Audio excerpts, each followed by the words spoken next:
Alright, mga kababayan, mga kaibigan, mga katokis, mga kapots.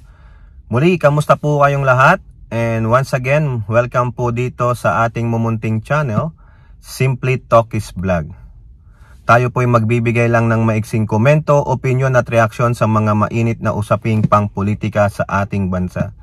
Pag-usapan natin mga kababayan, ito pong muli na naman ang walang kamatayang issue kay Senator Bato de la Rosa. So siguro alam nyo naman yan na itong inyong butihing senator na top 7 sa most performing senator ayon sa isang survey na mukhang niloloko lang naman tayo, no? Top 7 pa daw siya sa mga among the 24 senators, no? Biruin mo, nagtatrabaho pala yan, no? Pero simula nung nag-adjournment sila nung October 15 hanggang ngayon po, hindi po siya makita ni anino niya ni amoy niya sa Senado, sa kanyang opisina.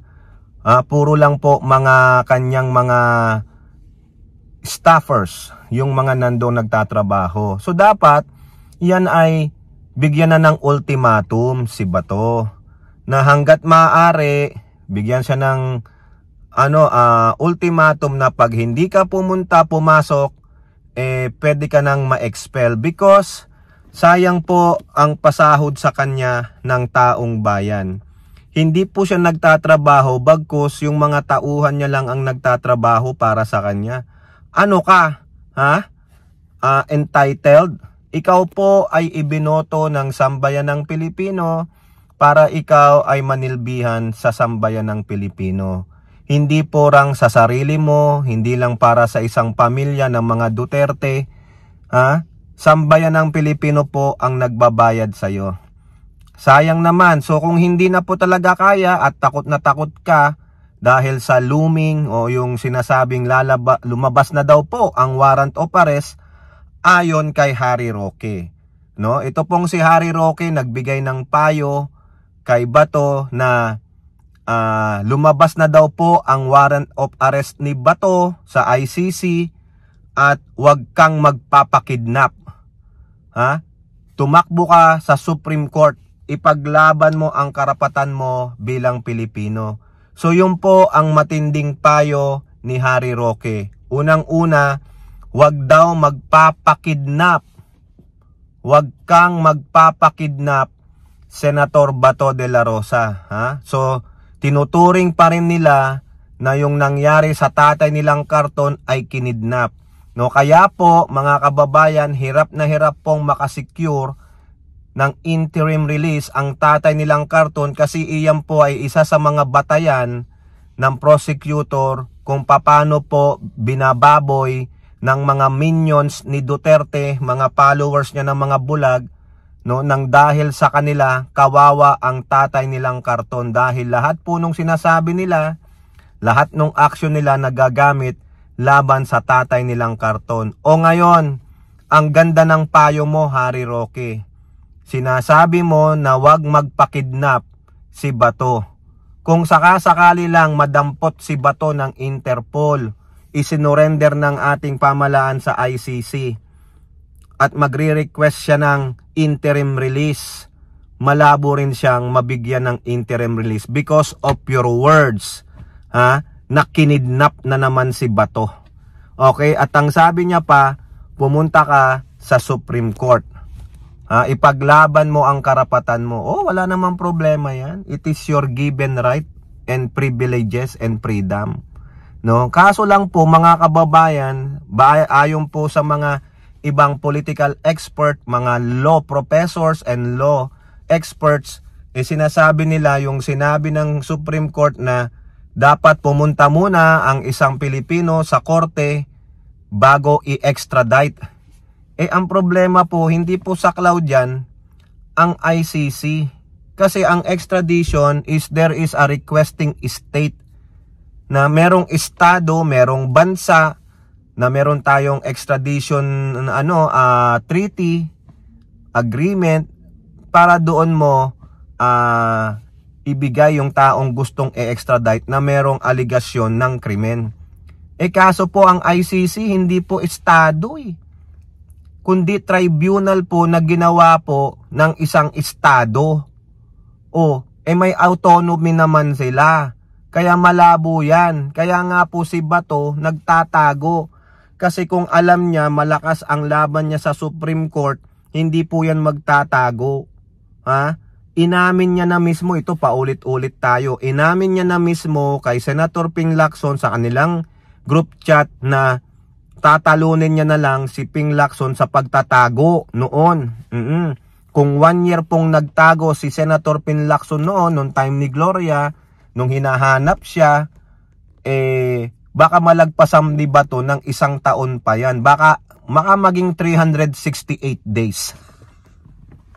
Record breaking yon. Si Bantag nga, record breaking mga kababayan. Talagang tinalo niya na si Lacson Okay, so ang ganda ng payong mo, Roque. Lalo mo lang pinapahamak si Bato. Lalo mong tinatakot si Bato. No? Imbis na magbigay ka ng tamang payo, puro kalokohan, puro kabaliktaran, puro paglabag sa batas ang ginagawa mo.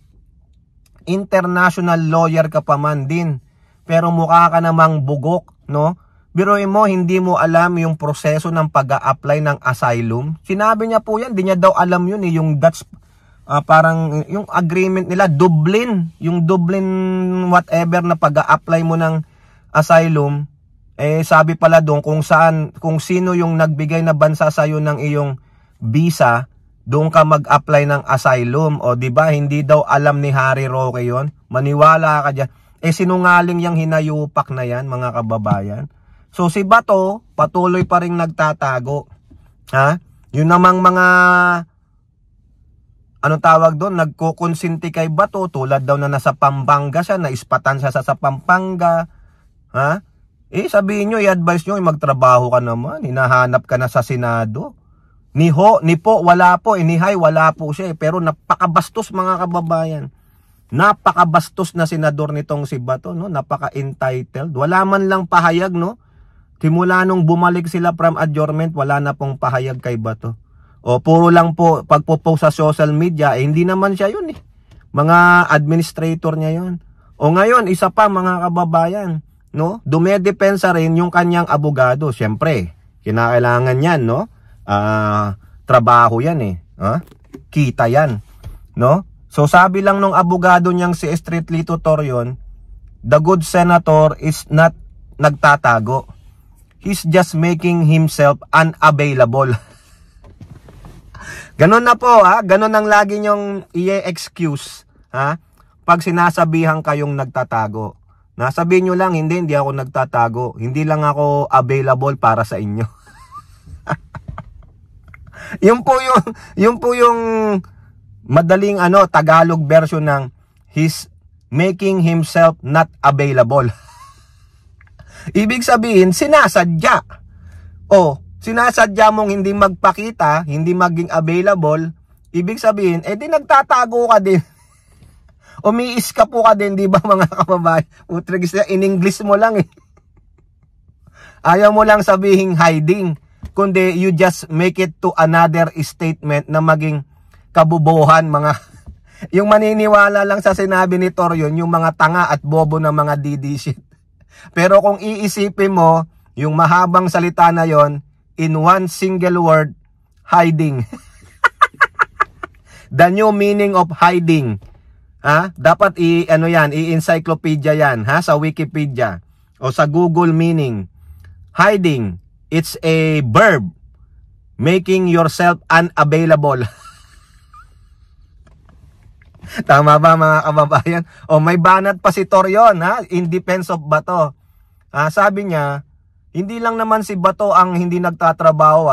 Merong isa rin dyan na senador simula pa nung November hindi nagtatrabaho.